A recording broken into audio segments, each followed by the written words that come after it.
जति नै ठुलो अपराधी भए पनि उसलाई गैर कानुनी थुनामा राख्न मिल्दैन। आखिर के हो त यो गैर कानुनी थुना भनेको?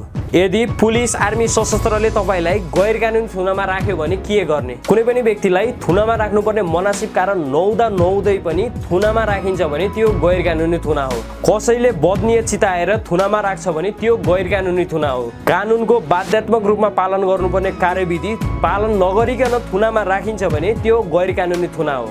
कानुनको विपरीत हुने गरी कसैलाई थुनामा राखिन्छ भने त्यो गैर कानुनी थुना हो। अब कुरा आउँछ, यदि तपाईलाई कसैले गैर कानुनी रूपमा थुनामा राख्यो भने के गर्ने? गैर कानुनी थुनाको विरुद्ध जिल्ला अदालत, उच्च अदालत, सर्वोच्च अदालतमा बन्दी प्रत्यक्षीकरणको रिट निवेदन दायर गर्न सकिन्छ। उक्त रिट निवेदन बन्दी आफैले अथवा थाहा पाउने जोसुकैले पनि दायर गर्न सक्छन्। त्यसपछि अदालतले अरू केही पनि कुरा हेर्दैन, थुनामा राखेको कानुनी रूपमा छ कि गैर कानुनी रूपमा छ, बस त्यति मात्रै हेर्छ। यदि तपाईलाई गैर कानुनी रूपमा थुनामा राखेको देखियो भने तपाईलाई थुनामुक्त गर्ने आदेश दिन्छ।